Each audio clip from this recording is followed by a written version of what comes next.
Hello student, success coaching classes में आपका स्वागत है। यदि आप चैनल में पहली बार आए हैं तो चैनल को सब्सक्राइब कर ले और बेल आइकन को ऑल में प्रेस कर ले ताकि आने वाले सभी वीडियो का नोटिफिकेशन टाइम पर मिले।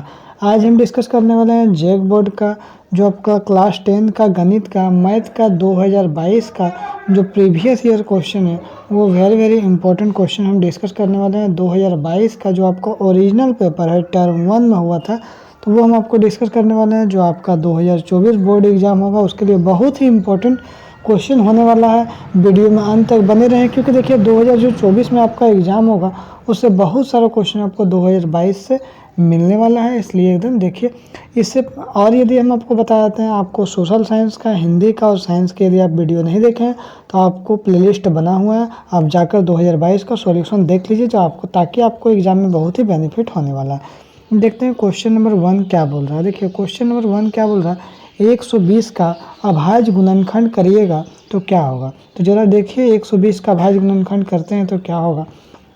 देखिए 60 वर में कटेगा और कितना वर में कटेगा, 30 वर में कटेगा और कितना वर में कटेगा, 15 वर में कटेगा। और देखिए आपको दिखाते हैं कितना वर में कटेगा, 3 5 जा 15 और 5 1 जा 5। देखिए तो क्या होगा 2 × 2 × 2 × 3 × 5। देखिए हमारा ऑप्शन नंबर क्या हो जाएगा, ए बिल्कुल राइट आंसर हो जाएगा। 2 × 2 × 3 × 5, तो ये हमारा ऑप्शन नंबर ए क्या हो जाएगा, बिल्कुल राइट आंसर हो जाएगा। आगे देखते हैं क्वेश्चन नंबर 2 क्या बोल रहा है, अभाज्य गुणनखंड 2 × 2 × 3 × 3 गुना का मान क्या होगा। सबको गुना कर दीजिए, 2 दूनी 4, 2 दूनी 8, 3 24, 24 3 72, 72 देखिए इसका राइट आंसर हो जाए। आगे देखते हैं क्वेश्चन नंबर 3 क्या बोल रहा है, 6 और 20 का HCF पूछ दिया। देखिए 6 का फैक्टर करेंगे तो क्या होगा, 2 × 3 होगा। अब 20 का फैक्टर करेंगे तो क्या होगा, यहाँ पर 2 × 2 × 5 होगा ना। देखिए इसमें पेयर किसका बन रहा है, तो देखिए जिसका पेयर बन रहा है 2 का पेयर बन रहा है तो ये हमारा क्या हो जाएगा, HCF कहला जाएगा। HCF कितना कहला जाएगा, 2 कहला जाएगा। 2 कहाँ है ऑप्शन में, तो देखिए ऑप्शन नंबर जो हमारा 1 बिल्कुल राइट आंसर हो जाएगा। आगे देखते हैं क्वेश्चन नंबर 4 क्या बोल रहा है, किसी पूर्णांक m के लिए प्रत्येक विषम संख्या का रूप होना चाहिए। तो देखिए यहाँ पर बोल रहा है m का वैल्यू बैठाना है, आप बार बार आपको बैठा के देखना है जो चारों ऑप्शन में कौन सा ऑप्शन प्रत्येक विषम संख्या का रूप होना चाहिए। जैसे 1 आना चाहिए, 3 आना चाहिए, 5 आना चाहिए, 7 आना चाहिए। ठीक है, देखिए इसको आपको हम पूरे डिटेल में बना के हम समझाएंगे। इसके लिए देखिए हम आपको यहाँ पर लेके जाते हैं।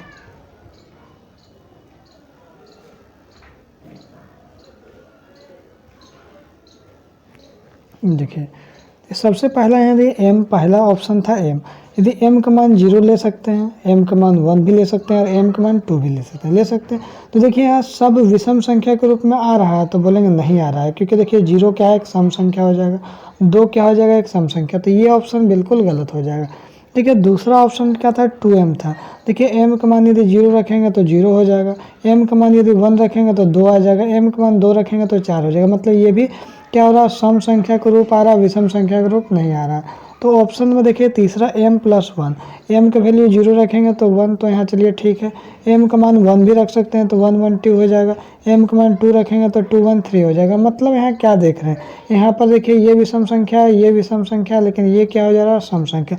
सभी विषम संख्या नहीं आ रहा, लेकिन ऑप्शन नंबर जो 4 हमारा था, देखिए 2m+1, इसमें m का मान यदि 0 रखेंगे तो 2 को 0 गुना करेंगे 1 तो 1 आ जाएगा। m का मान 1 रखेंगे तो क्या होगा, 2 एकम 2 और 1 जोड़ेंगे 3। m का मान 2 रखेंगे तो 2 दूनी 4 और 1 5। m का मान 3 रखेंगे तो देखिए कोई भी यदि m का मान रख रहे हैं इसमें तो हर हाल में आपको क्या दिख रहा है, विषम संख्या का रूप ही आ रहा है। क्वेश्चन में हमको बोला था जो m का ऐसा कौन सा मान होगा जो विषम संख्या का रूप होगा, तो हम लोग आंसर क्या हो जाएगा, 2m+1 जो आपका बिल्कुल राइट आंसर होने वाला है। आगे देखते हैं क्वेश्चन नंबर 5 की ओर हम आपको फिर डिस्कस करवाते हैं।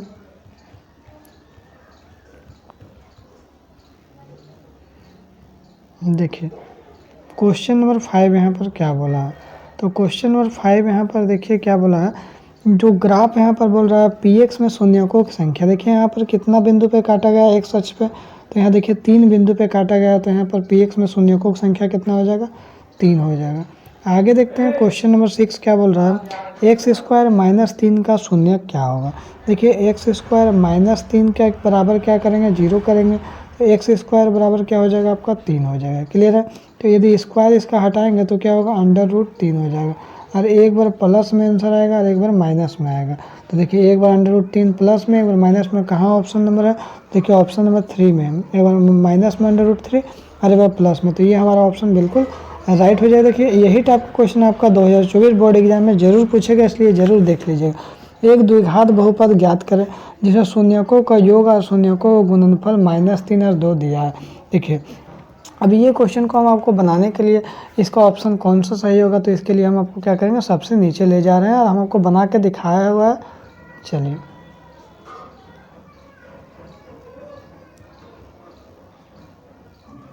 देखिए ये हमारा क्या हो गया, शून्यकों का क्वेश्चन। शून्यकों का योगफल कितना था? -3 था। शून्यकों का गुणनफल कितना था? 2 था। देखिए अल्फा प्लस बीटा क्या होगा? शून्यकों का योगफल। अल्फा इंटू बीटा क्या होगा? शून्यकों का गुणनफल। हमको क्या निकालना था? द्विघात बहुपद निकालना था। फॉर्मूला क्या होता है द्विघात बहुपद का? x² minus alpha plus beta x plus alpha into beta. x² का x² माइनस का माइनस हो गया। अल्फा प्लस बीटा कितना था? -3 था, -3x कर दी, +2 हो गया। x² का x² माइनस माइनस क्या हो गया? प्लस हो जाएगा 3x और +2। तो x² प्लस 3x प्लस 2 हमारा कितना नंबर ऑप्शन में था? तो ऑप्शन नंबर 1 था, जो हमारा बिल्कुल राइट आंसर हो जाएगा। आगे देखते हैं क्वेश्चन नंबर जो हमारा क्या बोल रहा है, 8 क्या बोल रहा है। देखिए अब क्वेश्चन नंबर 8 को बनाने के लिए कुछ कॉन्सेप्ट हमको चाहिए। a1/a2 b1/b2 c1/c2 है समीकरण।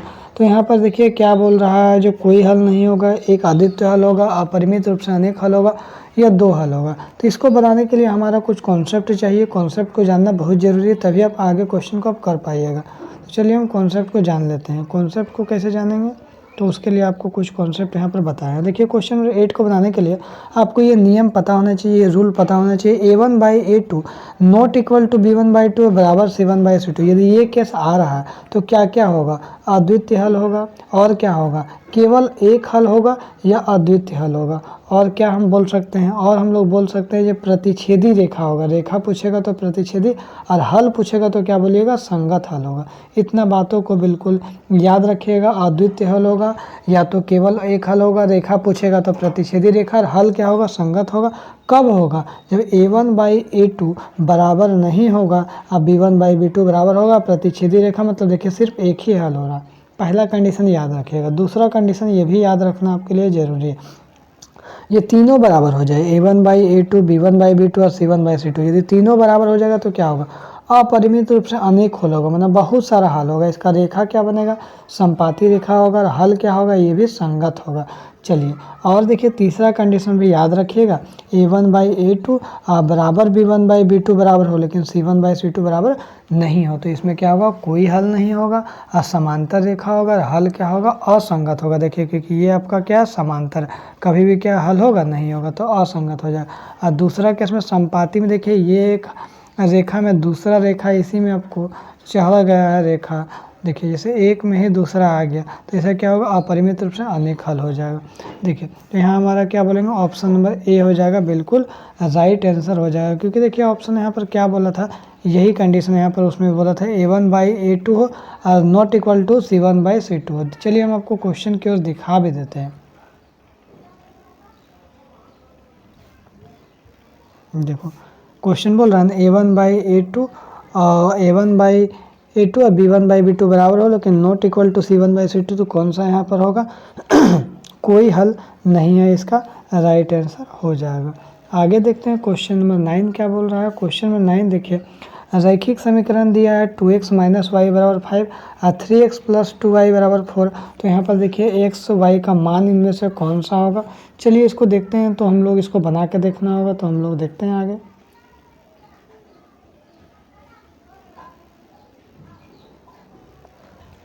देखिए ये हमारा जो है क्वेश्चन 9 का, ये हमारा 9 है।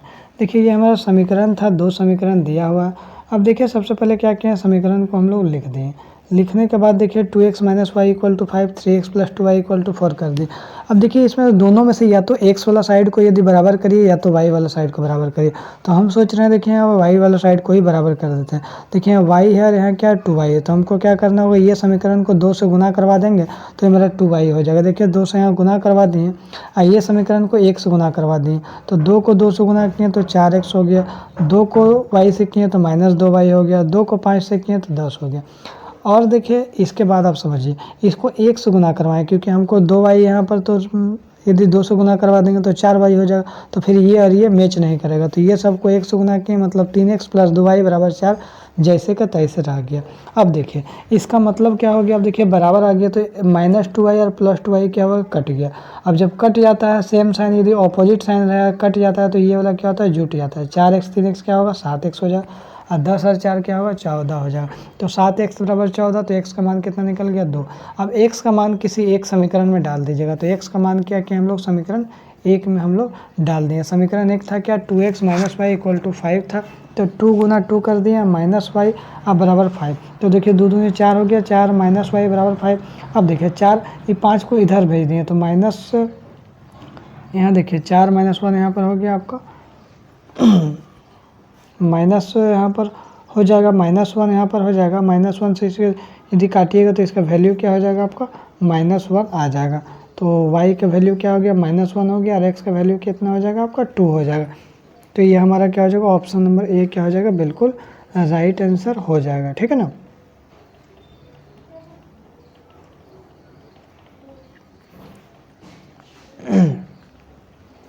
देखिए यहाँ पर इसको हम लोग इस तरह भी बना सकते हैं, थोड़ा समझा देते हैं आपको। देखिए यहाँ के बाद आपको क्या करिएगा ना, तो यहाँ पर देखिए -y बराबर क्या हो जाएगा, 5 हो जाएगा, और ये 4 इधर है तो इसको क्या करेंगे, इधर कर देंगे, तो -y बराबर क्या हो जाएगा आपको, 1 हो जाएगा। तो y की वैल्यू क्या हो जाएगा, 1/1 करेंगे, तो यहाँ पर -1 है तो इसको कट करिएगा तो क्या होगा, y की वैल्यू -1 आ जाएगा। क्लियर यहाँ तक हो गया। अब देखिए क्वेश्चन नंबर जो 10 हम आपको क्वेश्चन की ओर लेके चलते हैं। चलिए क्वेश्चन में 10 क्या बोल रहा है, देखिए सबको एकदम सॉल्यूशन के साथ बता रहे हैं तो आपको मज़ा आएगा। रैखिक समीकरण युग्म जिसका हल होता है, आपको बताया जिसका हल होता है उसको क्या बोलते हैं, संगत बोलते हैं, इसका हल नहीं होता उसको असंगत बोलते हैं। क्वेश्चन में 10 क्लियर हो गया। क्वेश्चन नंबर 11 देखिए क्या बोल रहा है, समीकरण युग्म 2x + 3y बराबर 5 और 2x - 3y बराबर 7 के कितने हल होंगे। यदि कितना हल होगा तो इसके लिए तो हम लोग को थोड़ा सा हमको काम करना होगा। क्या करेंगे, A1 B1 C1 करेंगे, A2 B2 C2 करेंगे। चलिए हम लोग थोड़ा सा करके दिखा देते हैं आपको।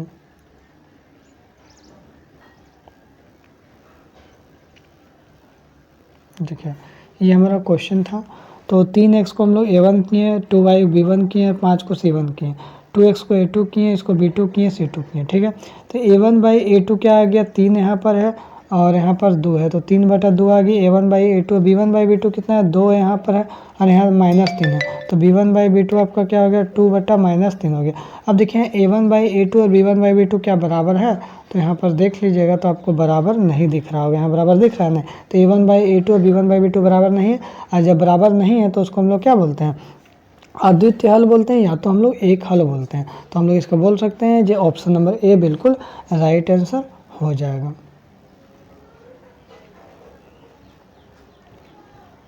आगे देखते हैं क्वेश्चन नंबर हमारा क्या बोल रहा है, 12 में आइए। क्वेश्चन में 12 क्या बोल रहा है ना, जो समीकरण निकाय 2x - y - 6 बराबर 0 और 2x - ky - 2 बराबर 0 के अद्वितीय हल है।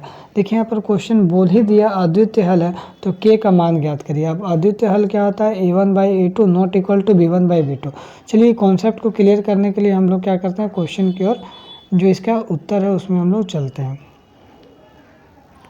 देखिए इसका उत्तर हम लोग 12 का यहाँ पर आइए और देखते हैं, समझते हैं। देखिए इसमें फिर A1 B1 C1 कर दिए, A2 B2 C2 कर दिए। देखिए A1/A2 क्या है, यहाँ भी 2 है और यहाँ भी 2 है, तो 2/2 हो गया A1/A2। B1/B2 देखिए यहाँ पर क्या, तो B1 यहाँ पर क्या 1 हो जाएगा, कुछ नहीं है तो 1 है, और यहाँ पर क्या k है, तो 1/-k हो जाएगा। अब देखिए A1/A2 B1/B2 बराबर है, तो बोलेंगे ये दोनों बराबर यहाँ पर दिख रहा है क्या, देखिए ये दोनों ई 2/2 है, आई 1/-1 है, तो मतलब नहीं दिख रहा है। तो a1/a2 और b1/b2 बराबर नहीं। ये क्वेश्चन में पहले ही बोल दिया था एक अद्वितीय हल है, और अद्वितीय हल कब होता है जब a1/a2 और b1/b2 बराबर नहीं होता। ये क्वेश्चन में पहले बोल दिया, तो क्वेश्चन में बोल दिया तो हमको के मान निकालने बोला, तो कुछ नहीं करिएगा, लॉलीपॉप क्वेश्चन है, इसके बट्टा इसको रख दीजिएगा। तो 2/2 रख दिए और 1/- के कोना कोने गुना करवा दिए। तो देखिए 2 को माइनस कैसे करिएगा, तो -2 क्या हो जाएगा, और 2 को 1 से करिएगा तो 2 हो जाएगा। क्लियर यहाँ तक हो जाएगा।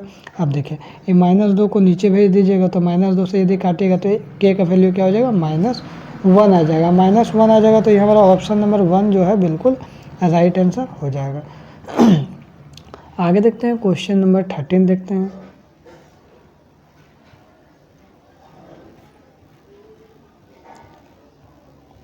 देखिए बोल रहा है यदि रैखिक समीकरण का कोई युग्म असंगत है। देखिए असंगत है तो उसका आलेख क्या होगा, तो हम आपको याद करवाए थे, यदि असंगत है तो उसका आलेख क्या होगा, समांतर रेखा होगा। क्या होगा, समांतर रेखा होगा। चलिए हम लोग कॉन्सेप्ट की ओर दिखाते हैं, जो असंगत है तो क्या होगा। देखिए यहाँ पर हम आप लोग दिखा देते हैं, हल जब असंगत है तो आलेख क्या होगा, समांतर रेखा होगा कि नहीं होगा, बिल्कुल होगा। चलिए समझ में आ गया। अब हम क्वेश्चन की ओर लेकर चलते हैं। तो हम लोग कहाँ तक कंप्लीट कर दिए, 13 तक हम लोग कंप्लीट कर दिए, ठीक है ना। समांतर रेखा होगा, इसका आंसर क्या होगा, समांतर होगा जब हल असंगत हो जाए। आगे देखते हैं 14 नंबर क्वेश्चन क्या बोल रहा है। देखिए 14 क्या बोल रहा है, निम्न में से कौन द्विघात समीकरण नहीं है। द्विघात समीकरण का फॉर्म क्या होता है, ax² bx प्लस c, मतलब हर हाल में स्क्वायर तो आना ही चाहिए। यदि स्क्वायर नहीं आ रहा तो ये द्विघात समीकरण नहीं होगा। तो हम कैसे पता करेंगे, तो सबसे पहले हम पहला क्वेश्चन को सॉल्व करेंगे, फिर दूसरा क्वेश्चन को सॉल्व करेंगे, धीरे धीरे हम लोग पता कर लेंगे कौन सा द्विघात समीकरण नहीं है। तो हम इसको कैसे बनाएंगे, तो देखिए इसके लिए आपको क्या करना होगा ना, इसको सॉल्व करके हम आपको दिखाएंगे, तभी आपको अच्छा से समझ में आएगा। चलिए हम इसको सॉल्व करने के लिए यहाँ पर दिखाते हैं आपको। देखिए 14 का यहाँ पर क्वेश्चन नंबर ए पहला उठाएं को ऑप्शन नंबर है, तो x-2 का स्क्वायर है +1, और ये वाला आपका पूरा क्वेश्चन।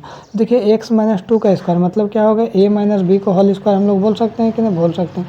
क्या होता है, a स्क्वायर होता है +b² होता है -2ab होता है। चलिए इसी में खोल दिए।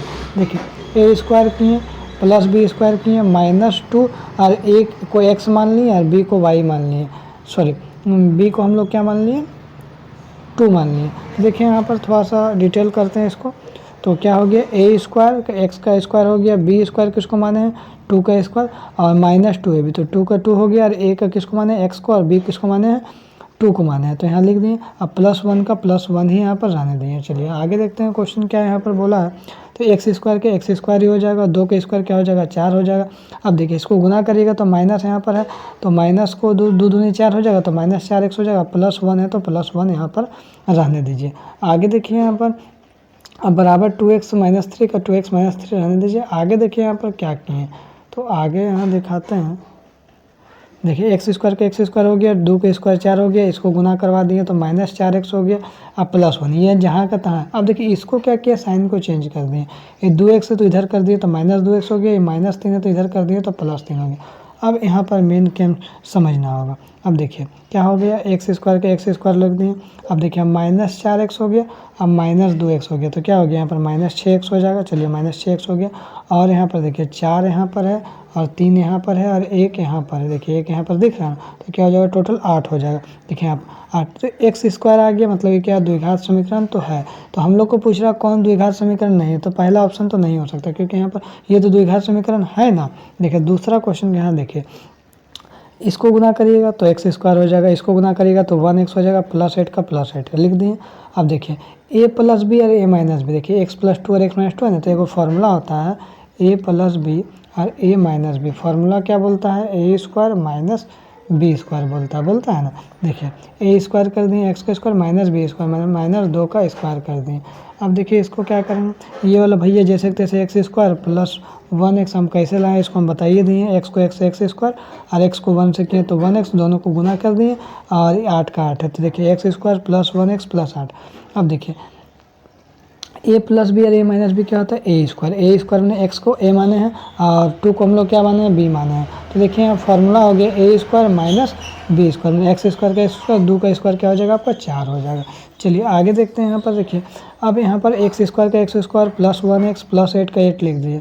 अब यहाँ पर देखिए कि एक्स स्क्वायर को हम लोग माइनस में भेज दिए, माइनस एक्स स्क्वायर कर दिए, प्लस था अब -4 था तो +4 कर दिए। क्लियर यहाँ तक हो गया। आगे देखिए अब देखिए एक्स स्क्वायर माइनस में और प्लस में तो कट गया। अब यहाँ पर देखिए 1x का 1x बचा रहे हैं 8 और 4 12 हो गया। अब देखिए यहाँ पर थोड़ा समझिएगा 1x स्क्वायर होना चाहिए लेकिन 1x स्क्वायर नहीं है। इसका मतलब क्या हो गया, ये द्विघात समीकरण नहीं है। इसी में से क्वेश्चन पूछा था कौन सा द्विघात समीकरण है, तो हम लोग बोलेंगे ऑप्शन नंबर बी जो है बिल्कुल राइट आंसर हो जाएगा।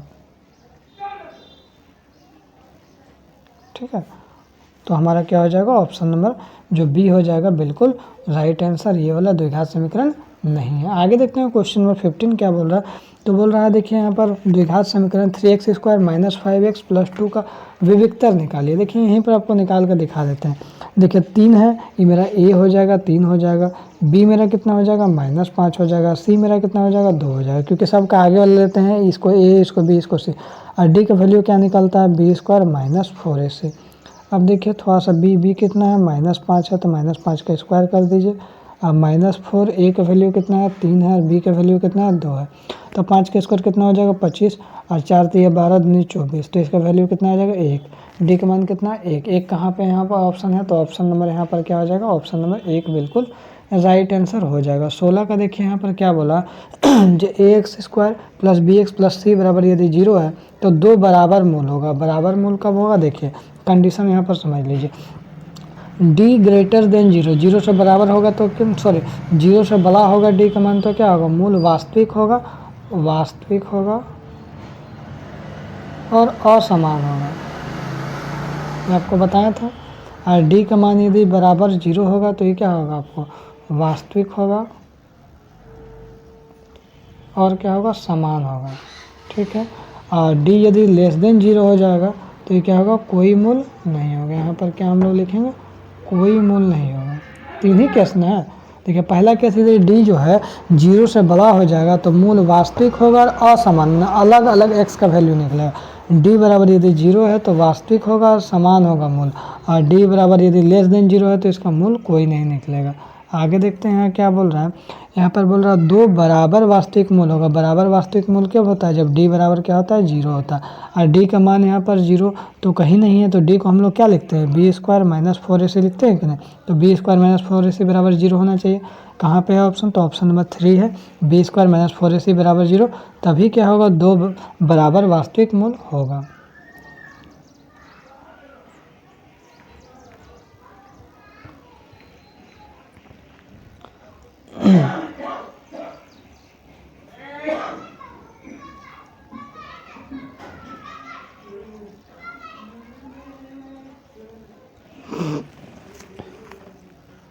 देखिए 16 तक कंप्लीट यहाँ पर हम लोग का हो गया है। अब आइए 17 में।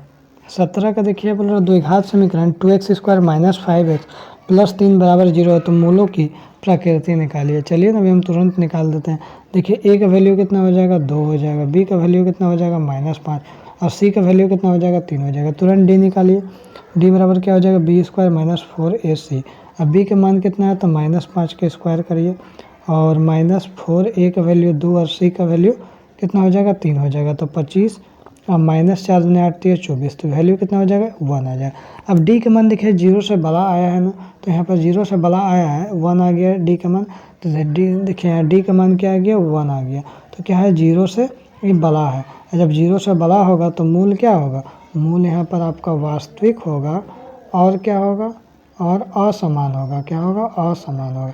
लेकिन यदि 0 आता तो क्या होता, मूल तो वास्तविक होता लेकिन क्या होता समान होता, लेकिन यहाँ पर 1 आया तो क्या आंसर होगा वास्तविक एवं असमान, तो ऑप्शन नंबर क्या हो जाएगा 2 हो जाएगा। लेकिन यदि d का मान यदि 0 आ जाता, d का मान यदि 0 आता तो क्या होता मूल वास्तविक और समान होता, लेकिन यदि d का मान क्या होता है यहाँ पर लेस देन, मान लीजिए d का मान -5 आ जाता तो क्या होता लेस देन हो जाता, तो यहाँ को वास्तविक नहीं होता है इसका आंसर। ठीक है, आगे देखते हैं क्वेश्चन में 8 क्या बोल रहा है।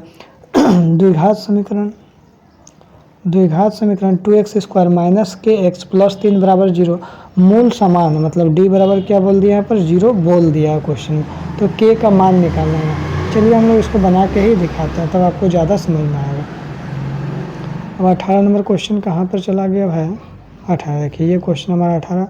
देखिए ए का मान 2 लिखिए, बी के मान के लिखिए, सी के मान 3 लिखिए। डी बराबर b² माइनस 4 से बी कितना है के है, तो के का स्क्वायर कर दिए -4, ए का मान 2 है, सी का मान 3 है, तो डी बराबर के² -24 बराबर 0। यहाँ तक क्लियर हो गया।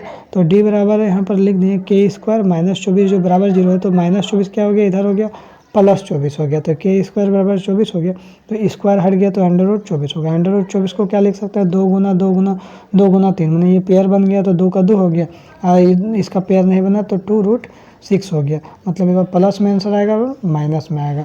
तो इसका राइट आंसर, क्योंकि मूल हमेशा क्या होता है 2 को निकलता है, 2√6 एक बार प्लस में और एक बार 2√6 माइनस में, ये आपका 2 को मूल निकल जाएगा। तो हमारा ऑप्शन नंबर क्या हो जाएगा, सी बिल्कुल राइट आंसर हो जाएगा। आगे देखते हैं 19 नंबर क्वेश्चन क्या यहाँ पर बोला। तो 19 नंबर क्वेश्चन को समझने के लिए हम लोग सबसे पहले 19 क्वेश्चन को देखते हैं क्या यहाँ पर बोला। तो 19 क्वेश्चन देखिए क्या बोला, यदि द्विघात समीकरण x² माइनस के एक्स माइनस 10 बराबर 0 है, तो एक मूल यहाँ पर दिया है -2 और k का मान पूछ दिया। देखिए 2 को मूल होता है ना हमेशा, तो एक मूल -2 दिया और k का मान पूछ दिया, तो जहाँ x है ना बाबू, तो वहाँ पर क्या करिएगा, मूल 2 रख दीजिएगा तो k का मान निकल जाएगा। चलिए हम बना के ही दिखाते हैं।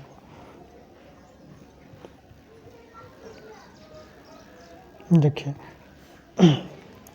जहाँ x है वहाँ क्या रखिएगा, -2। देखिए x है -2 रख दिए, बिल्कुल है, k का k और x का जगह क्या किया, फिर -2 रख दिए, और -10 बराबर 0, क्योंकि 0 एक मूल आपको दिया था 0, इसलिए लिख दिए। और देखिए यहाँ 2 का स्क्वायर क्या हो जाएगा, 4 हो जाएगा, लिख दिए। अब यहाँ थोड़ा सा देखिए आपको समझाने का कोशिश करते हैं। -2 और यहाँ यहाँ पर माइनस के है, तो माइनस माइनस क्या हो जाएगा, प्लस हो जाएगा, तो +2 क्या हो जाएगा, अब -10 बराबर क्या हो जाएगा, 0 हो जाएगा। यहाँ तक क्लियर समझ में आ गया होगा आपको। आगे देखिए +2 के, तो +2 क्या हो जाएगा 4, और यहाँ पर -10 तो क्या हो जाएगा आपको -6 हो जाएगा बराबर 0। तो यहाँ पर देखिए यहाँ 2 के प्लस में है -6 बराबर 0, तो 2 के बराबर क्या हो जाएगा, -6 इधर आएगा तो +6 हो जाएगा, 2 के बराबर 6, तो k का मान क्या हो जाएगा आपका 3 हो जाएगा, जो आपका ऑप्शन नंबर बी जो बिल्कुल राइट आंसर हो जाएगा।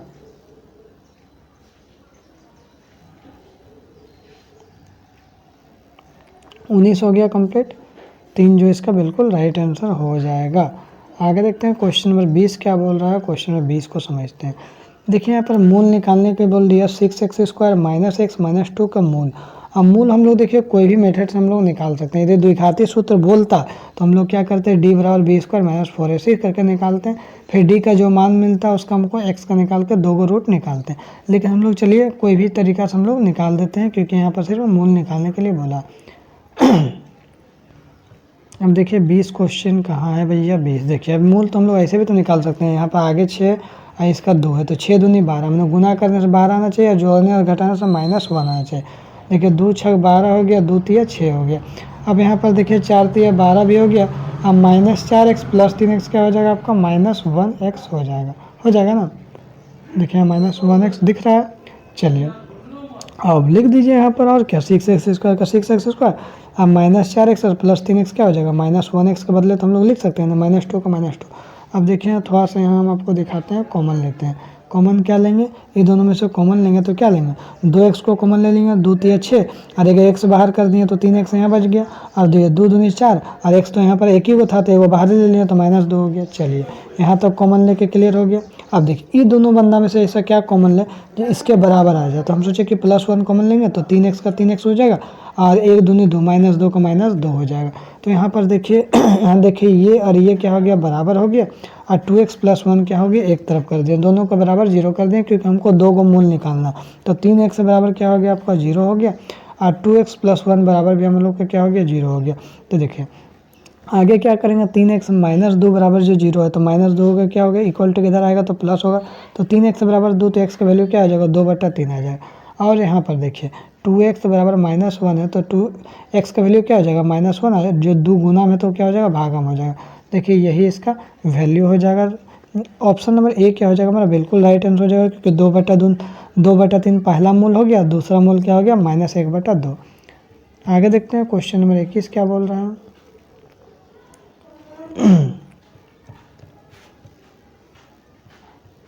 क्वेश्चन नंबर हमारा 21 कहाँ गया जी? हाँ देखिए क्वेश्चन में 21 बोल रहा है 3 3 3 का सारवंतर निकालना। सारवंतर क्या होता है? डी बराबर A2 माइनस A1।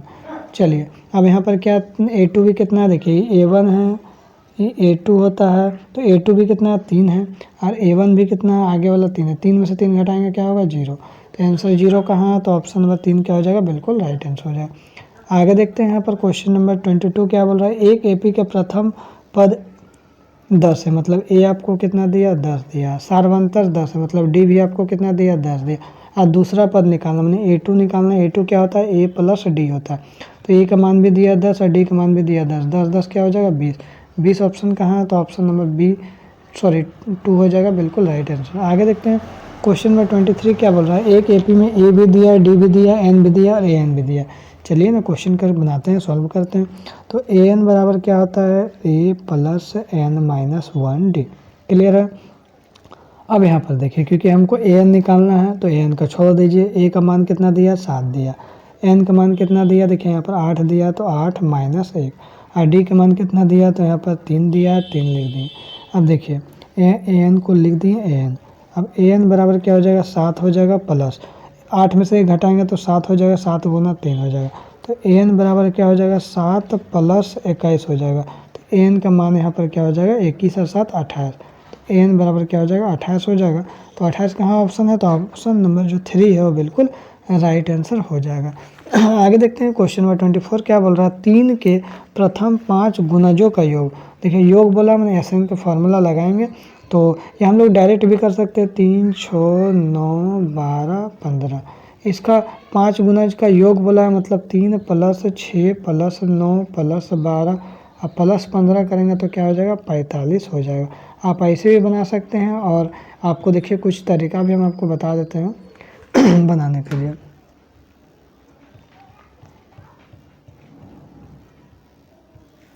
देखिए 24 में यहाँ पर देखिए यही क्वेश्चन था। 3 6 9 5 15। देखिए A बराबर क्या हो जाएगा? 3 हो जाएगा। D बराबर क्या हो जाएगा? 6 में से 3 घटा देंगे 3 हो जाएगा। यहाँ क्या बोला? प्रथम 5 गुणजों का योग। तो देखिए SN वाला फॉर्मूला लगाएंगे। SN बराबर n/2 2A plus n minus 1D।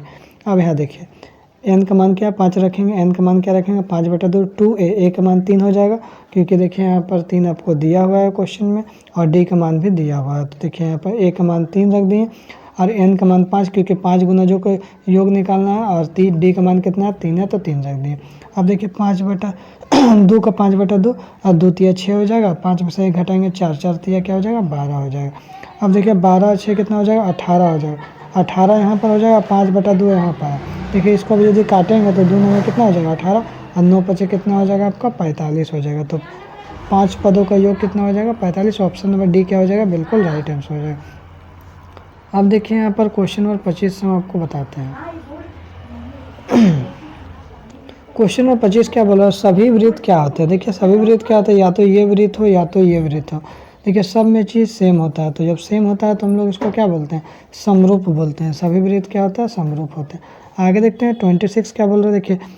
देखिए इसको हम बताया था आकृति में D समांतर BC है, तो इसी का मान क्या होगा? देखिए 1 है, ये कितना डबल है? तो बोलेंगे 2 गुना है। तो 2 गुना जब इसको है तो इसको भी यदि 2 गुना कर दीजिएगा, डेढ़ को 2 गुना करिएगा तो इसका आंसर क्या होगा पता है? इसका आंसर जो हमारा क्या होगा? 3 आएगा। क्या आएगा? इसी 3 सेंटीमीटर आएगा। 3 सेंटीमीटर आएगा। कैसे हुआ? देखिए 1 को 2 गुना हो गया 2, तो डेढ़ का 2 गुना। आकृति में D समांतर BC है, तो इसी का मान क्या होगा? तो इसी का मान निकालने के लिए देखिए आपको यहाँ पर जाना होगा, दिखाते हैं इसी का मान।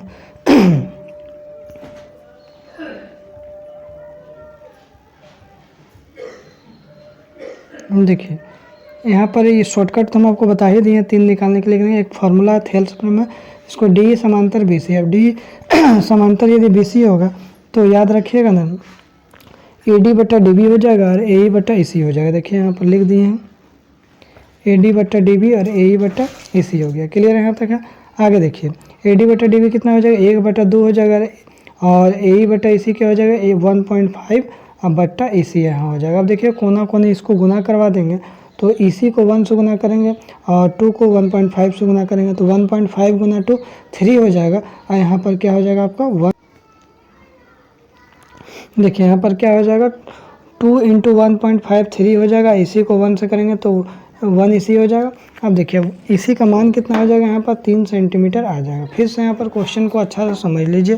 क्वेश्चन यहाँ पर क्या बोला है, क्वेश्चन बोला है यदि ए बी सी यहाँ पर है और डी यहाँ पर है, ए बी कितना 1 है और डी बी कितना 2 है, ए कितना 1.5, ई सी आपको नहीं दिया तो थेल्स प्रमेय का प्रयोग करिएगा। तो डी समांतर बी सी दिया है तो क्या हो जाएगा, ए डी बट्टा डी बी हो जाएगा, ए ई बट्टा ई सी हो जाएगा। तो देखिए यहाँ पर सबको वैल्यू डाल दी है, ए डी कितना 1 है, डी बी कितना 2 है, ए ई कितना 1.5, ई सी कितना नहीं पता है। कोई बात नहीं पता है तो कोना कोनी गुना करिए। 1.5 को 2 से मल्टीप्लाई करेंगे तो 3 हो जाएगा, इसी को 1 से गुना करेंगे तो 1 इसी हो जाएगा। अब देखिए 3 बराबर यहाँ पर 1 आ गया तो 1 या 3 हो जाएगा, तो 3 इसी इसका राइट आंसर हो जाएगा, इसी का मान 3 हो जाएगा। ऑप्शन नंबर ए क्या हो जाएगा, बिल्कुल राइट आंसर हो जाएगा। आगे देखते हैं क्वेश्चन नंबर यहाँ पर 27 में क्या बोल रहा है। क्वेश्चन नंबर 27 यहाँ पर क्या बोल रहा है ना, आकृति में त्रिभुज ABC समरूप त्रिभुज QRP है, तो समरूपता बताइए किससे। तो देखिए समरूपता यहाँ पर हम आपको बता देते हैं। देखिए ये आपका क्वेश्चन था, यही ना क्वेश्चन था। देखिए यहाँ पर क्या बोल रहा है, त्रिभुज ABC समरूप क्या है, QRP है। यहाँ पर QRP है तो देखिए यहाँ पर ये त्रिभुज है, 2 है, 3 है और 2.5 है। यहाँ पर क्या है, 6 है, 5 है, यहाँ पर 4 है। अब यहाँ पर देखिए कौन किसका डबल है, 2 का यहाँ पर डबल क्या 4 है, तो ए बी क्या हो जाएगा बट्टा क्या हो जाएगा, यहाँ पर क्यू आर हो जाएगा। ये क्या हो जाएगा आपका समानुपाती हो जाएगा, मतलब अनुपातिक में हो जाएगा। 2/4 है तो क्या हो जाएगा 1/2 हो जाएगा, मतलब 2 का डबल यहाँ क्या हो जाएगा आपका 4 हो जाएगा। अढ़ाई का डबल कौन सा है यहाँ पर, अब 5 है। देखिए अढ़ाई का डबल 5 है, तो देखिए अढ़ाई कितना है BC है, और यहाँ पर क्या हो जाएगा आपको PR हो जाएगा। देखिए यहाँ पर BC/RP हो गया, अढ़ाई बट्टा 5 है तो अढ़ाई बटा 5 है ना, तो इसको क्या करेंगे 10 हटाएंगे तो 0 हो जाएगा। 25 दूनी 50, 1/2 यहाँ भी आ गया।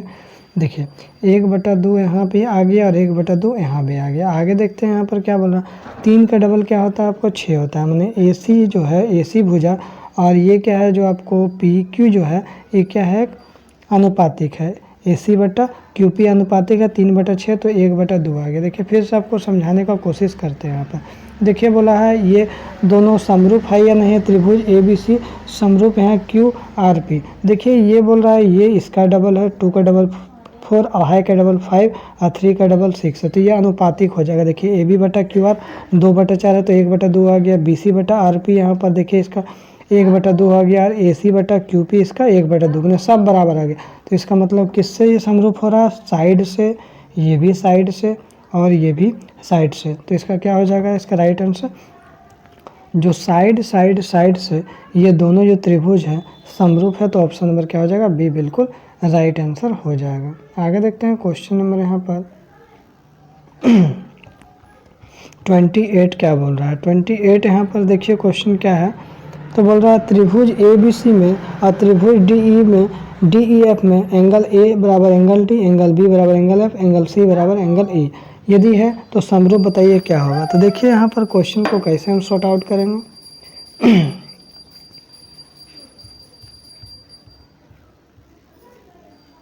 देखिए ये बोला है तो एंगल A बराबर क्या बोला है, एंगल D बोला है, एंगल B बराबर एंगल E बोला है, एंगल C बराबर एंगल F बोला है। क्लियर है, यही क्वेश्चन में यहाँ पर बोला। तो देखिए इसका जो राइट आंसर हो जाएगा आपका ऑप्शन नंबर C हो जाएगा, बिल्कुल राइट आंसर होगा। कैसे होगा राइट, अभी हम आपको तुरंत क्लियर करते हैं। देखिए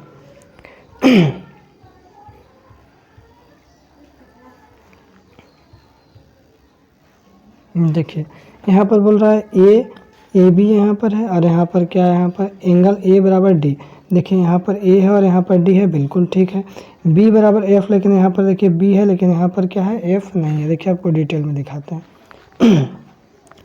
A D बराबर है, तो देखिए यहाँ भी A है और यहाँ भी D है, लेकिन यहाँ पर देखिए B और F है, तो यहाँ पर देख रहे होंगे आप, तो यहाँ पर देखिए यहाँ पर B है लेकिन यहाँ पर F है क्या, यहाँ पर F नहीं है, तो ये ऑप्शन गलत हो जाएगा। देखिए A का यहाँ पर देखिए A ही नहीं है, लेकिन यहाँ D तो है लेकिन यहाँ पर A नहीं है, तो ये भी ऑप्शन आपका गलत हो जाएगा। आगे देखिए यहाँ पर एंगल A बराबर एंगल D है, तो देखिए यहाँ भी एंगल A और एंगल D बराबर हो जाएगा। यहाँ B और F है, तो देखिए यहाँ पर B और यहाँ पर F हो जाएगा। और यहाँ एंगल C बराबर एंगल E है, तो देखिए यहाँ C और E है, तो इसका राइट आंसर हो जाएगा ऑप्शन नंबर 3 क्या हो जाएगा, यही इसका समरूप हो जाएगा।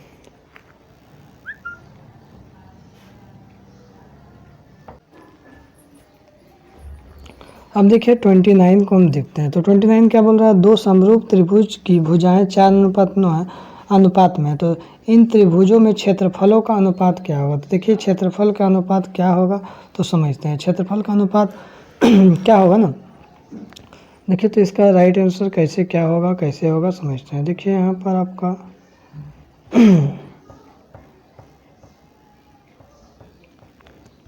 देखिए क्या बोल रहा है, दो समरूप त्रिभुज की भुजा कितना है, 4:9 है। ये कम होता है भुजा हमेशा। दो समरूप त्रिभुज का क्षेत्रफल क्या होता है, हमेशा ज़्यादा होता है। ज़्यादा करने के लिए 4 का स्क्वायर कर दीजिए, 9 का स्क्वायर कर दीजिए, तो यहाँ क्या हो जाएगा 16:81। जो आपका ऑप्शन नंबर डी है वो बिल्कुल राइट आंसर हो जाएगा।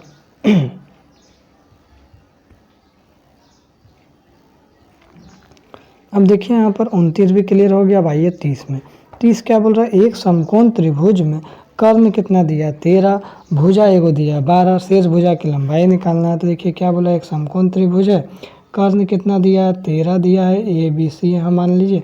अब कोई भी एक भुजा 12 मान लीजिए, तो ये क्या हो गया, पी हो गया, ये मेरा बी हो गया, ये मेरा एच हो गया। मैंने एच दिया है 13 और एगो बी मान लिए 12। तो इसका फॉर्मूला क्या होता है, तो आपको याद रखिएगा। यहाँ पर हम आपको बनाए हैं, देखिए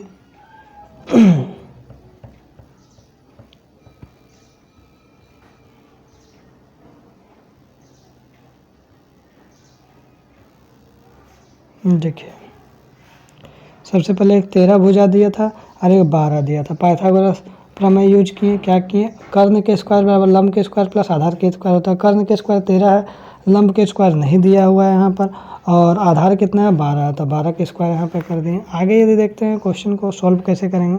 13 के स्क्वायर 169 होता है और 12 के स्क्वायर कितना होता है 144। तो देखिए याद रखिएगा, जब भी आपको एच निकालना हो, एच स्क्वायर बराबर P square plus B square. जब कर्ण निकालना हो तो लंब का स्क्वायर आधार के स्क्वायर जुटता है। इसके अलावा लंब या आधार निकालना हो तो कर्ण के स्क्वायर में घटता है। देखिए यहाँ पर लंब निकालना है तो कर्ण के स्क्वायर में आधार के स्क्वायर क्या होगा, घट जाएगा, 169 हो जाएगा। 13 के स्क्वायर 12 के स्क्वायर 144। तो यहाँ लंब के स्क्वायर निकलेगा, लंब के स्क्वायर कितना हो जाएगा 25 हो जाएगा। यहाँ पर क्या होगा 25 होगा। तो यहाँ पर 25 बराबर क्या होगा लंब के स्क्वायर। तो लंब यहाँ कितना हो जाएगा, जब स्क्वायर जब हटेगा ना इसका तो क्या हो जाएगा अंडर रूट यहाँ पर हो जाएगा। तो 25 किसका होता है 5 का होता है।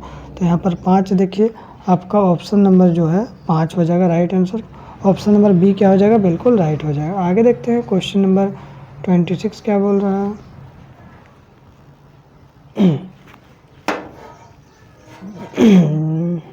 30 भी हो गया क्लियर।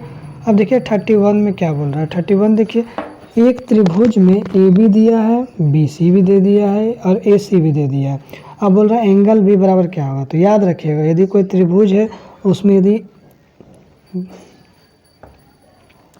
एच का स्क्वायर हो जाएगा और पी का स्क्वायर और प्लस बी का स्क्वायर, यदि ये दोनों साइड बराबर हो जाएगा और ये बराबर हो जाएगा तो क्या होता है, वो समकोण त्रिभुज होता है। समकोण त्रिभुज में क्या होगा, कोण भी 90 डिग्री हो जाएगा। तो इसके लिए हमको चेक करना होगा। तो मतलब क्या हो जाएगा, आपको ए बी सी, देखिए इसे एक त्रिभुज बना दिए ए बी सी, और यहाँ पर क्या बी सी कितना दिया 6 दिया है, ए बी कितना दिया 6√3 दिया, और यहाँ पर ए सी कितना दिया 12। हमने इसका स्क्वायर अकेला, इसका स्क्वायर अकेला इन दोनों का स्क्वायर यदि बराबर हो जाएगा तो हम बोलेंगे ये समकोण त्रिभुज है। अब पाइथागोरस थ्योरम से समकोण त्रिभुज में क्या होता है, एंगल भी 90 डिग्री होता है। लेकिन इसको पहले प्रूफ करना होगा, चलिए प्रूफ करके दिखाते हैं।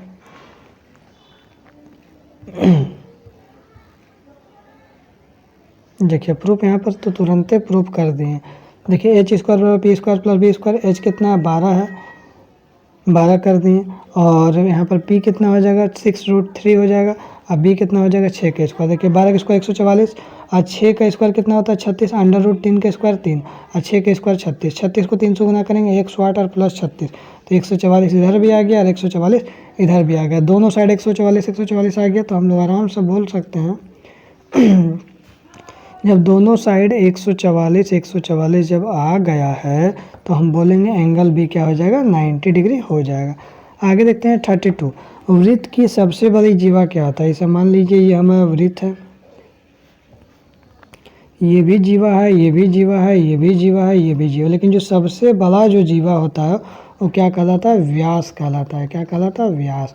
तो व्यास यहाँ पर क्या बोलेंगे, तो ऑप्शन नंबर जो 3 हो जाएगा बिल्कुल राइट आंसर। 33 देखिए क्या बोल रहा है। बिंदु P से किसी वृत्त की स्पर्श रेखा की लंबाई 24 है और केंद्र से P की दूरी 25 है, तो वृत्त की त्रिज्या ज्ञात करिए। चलिए इस क्वेश्चन को सॉल्व करके ही दिखाएंगे आपको। देखिए, जैसे मान लीजिए कोई एक वृत्त है और इससे कोई बाहरी बिंदु P है, इससे स्पर्श रेखा जो वृत्त में कर रहा है, तो स्पर्श रेखा की लंबाई 24 सेंटीमीटर है और केंद्र से जो इसका दूरी है कितना, 25 सेंटीमीटर है। आपको ये वाला दूरी निकालना है। कौन सा दूरी निकालना है? देखिए, आपको जो है ये वाला दिया है 24 सेंटीमीटर और केंद्र से दूरी यहाँ पर 25 दिया, आपको ये वाला जो दूरी निकालना है। तो याद रखिएगा, ये हमारा क्या हो जाएगा, P हो जाएगा, ये मेरा H हो जाएगा, ये मेरा B हो जाएगा, मतलब P आपको निकालना है और यही हमारा क्या हो जाएगा, वृत्त की त्रिज्या हो जाएगा। ठीक है, देखिए तो पाइथागोरस थ्योरम का यूज करेंगे। H स्क्वायर बराबर P square plus B square. H कितना दिया, 25 के स्क्वायर, P नहीं दिया और B कितना दिया, 24 के स्क्वायर। तो याद रखिएगा, यदि आपको H के अलावा कुछ निकालना है तो क्या करेंगे, घटा देंगे। 25 के स्क्वायर 625 हो जाएगा, 24 के स्क्वायर क्या हो जाएगा, आपको यहाँ पर घटा देंगे 576 हो जाएगा बराबर P स्क्वायर।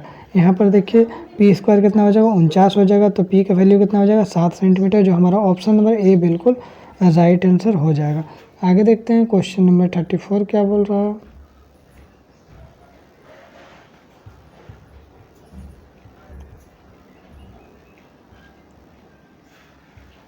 थर्टी फोर बोल रहा है, एक वृत्त की कितनी स्पर्श रेखा हो सकता है। मान लीजिए ये वृत्त है, तो कितना स्पर्श रेखा हो सकता है। देखिए, ये भी एक स्पर्श रेखा हो सकता है, ये भी स्पर्श रेखा हो सकता है, ये भी स्पर्श रेखा हो सकता है और ये भी स्पर्श रेखा। मैंने हम लोग बोल सकते हैं एक वृत्त में अपरिमित रूप से अनेक स्पर्श रेखा हो सकता है। आगे देखते हैं क्या बोल रहा है। जी देखिए, यहाँ पर OP कितना दिया है, 5 दिया है और PA कितना दिया है, यहाँ पर 3 दिया है। और OA की लंबाई, OA ये क्या है, निकालना। तो देखिए यहाँ पर क्या हो जाएगा, ये मेरा H कहला जाएगा, ये मेरा P कहला जाएगा और ये मेरा क्या, सॉरी ये B कहला जाएगा, ये मेरा क्या कहला जाएगा, P कहला जाएगा। तो इसको हम लोग सॉल्व करते हैं।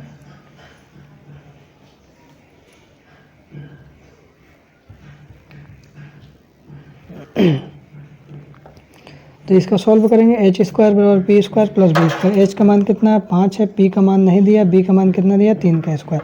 तो 5 का स्क्वायर 25 हो जाएगा, P स्क्वायर का P स्क्वायर, 3 का स्क्वायर कितना हो जाएगा, 9 हो जाएगा। तो 25 में से क्या करेंगे, 9 को घटा देंगे तो P स्क्वायर हो जाएगा। तो यहाँ पर 25 में 9 हो जाएगा 16, 16 बराबर क्या हो जाएगा, P स्क्वायर, स्क्वायर यदि हटेगा तो अंडर रूट 16 हो जाएगा। तो P का मान कितना हो जाएगा, हमारा 4 हो जाएगा। P का मान जो हमारा 4 आएगा, तो यही हमारा क्या हो जाएगा, वृत्त की त्रिज्या हो जाएगा। OA का मान 4 सेंटीमीटर निकल गया, जो आपका ऑप्शन नंबर B क्या हो जाएगा, बिल्कुल राइट आंसर हो जाएगा।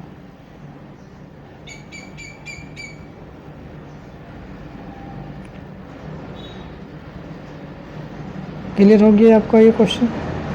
35 तक क्लियर है।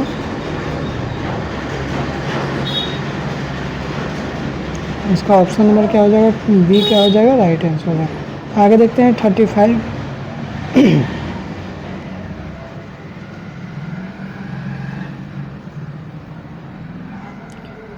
केंद्रीय कोण थीटा और त्रिज्या r में त्रिज्यखंड का क्षेत्रफल क्या होगा। त्रिज्यखंड का जो क्षेत्रफल देखिए, जैसे मान लीजिए आपका एक सर्कल है और ये केंद्र है कि ये भी एक त्रिज्या और ये भी एक त्रिज्या है, तो इसका अंदर वाला जो एरिया है ये आपका क्या हो जाएगा, त्रिज्यखंड कहला जाएगा। त्रिज्यखंड का क्षेत्रफल क्या हो जाएगा, तो त्रिज्यखंड का क्षेत्रफल आपका हो जाएगा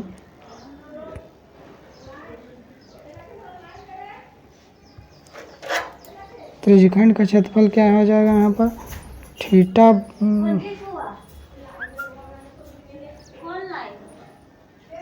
त्रिज्यखंड का क्षेत्रफल क्या हो जाएगा आपका, थीटा बटा 360 पाई r स्क्वायर, यही इसका फार्मूला है। तो चलिए हम लोग देखते हैं क्या है।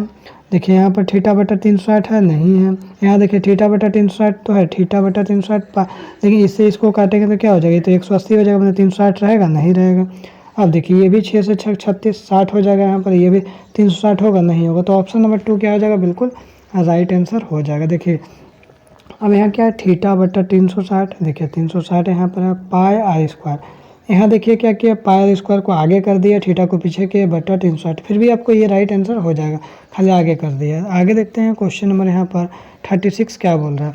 तो बोल रहा है 36, 6 सेंटीमीटर त्रिज्या वाले एक वृत्त के त्रिज्यखंड का क्षेत्रफल क्या होगा। जैसे मान लीजिए एक आपका सर्कल है और देखिए ये 6 सेंटीमीटर त्रिज्या है, ये भी 6 हो जाएगा, ये भी 6 हो जाएगा। और ये आपका त्रिज्यखंड का क्षेत्रफल निकालना है, जिसमें देखिए आपको क्या दिया है, कोण कितना दिया है, 60 डिग्री दिया है। मतलब ये आपको कितना दिया है, 6 दे दिया है यहाँ पे, और ये कितना दिया, 60 डिग्री दिया है। इसका नाम दे देते हैं ओ ए और बी दे देते हैं, ओ ए बी हो जाएगा। तो इसका त्रिज्यखंड का क्षेत्रफल क्या होता है, थीटा बटा 360 अब पाई आर स्क्वायर होता है, यही होता है ना। तो आगे यदि हम इसको करेंगे सॉल्व तो कैसे होगा, देखिए।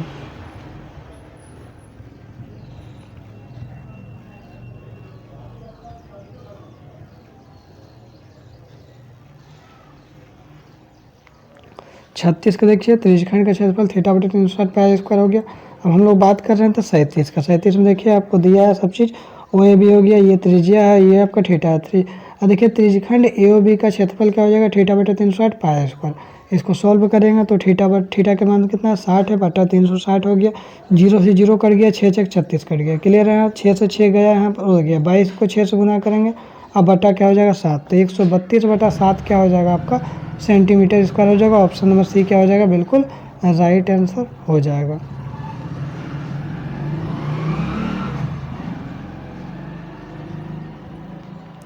यहाँ तक क्लियर हो गया 37 में। अब देखिए 38 में क्या बोल रहा है, तो 21 सेंटीमीटर त्रिज्या वाले एक वृत्त के चाप की लंबाई क्या होगी, और जिसका थीटा कितना है, 60 डिग्री। मैंने कहने का मतलब है कि यहाँ सर्कल है और यहाँ पर ये आपका त्रिज्या है 21 है, और देखिए ये त्रिज्यखंड होता है ना, तो ये इसका क्या हो जाएगा, चाप हो जाएगा। ये इसका क्या हो जाएगा, चाप।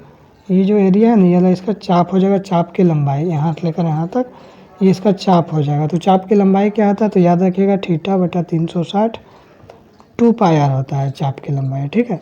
तो चलिए हम इसको बना के दिखाए हैं।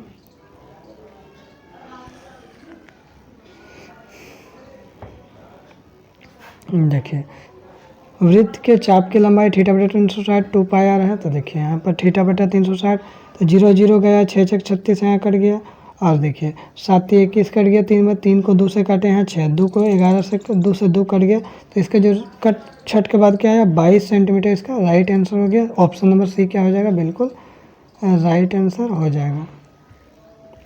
तो हमारा क्या हो गया, ये भी ख़त्म हो गया 38 का। अब 39 नंबर देखिए, ख़त्म होने वाला ही क्वेश्चन है। 39 क्या बोल रहा है, जैसे मान ली एक सर्कल है, ठीक है ना। तो सर्कल है तो यहाँ पर इसको क्या बोलते हैं, देखिए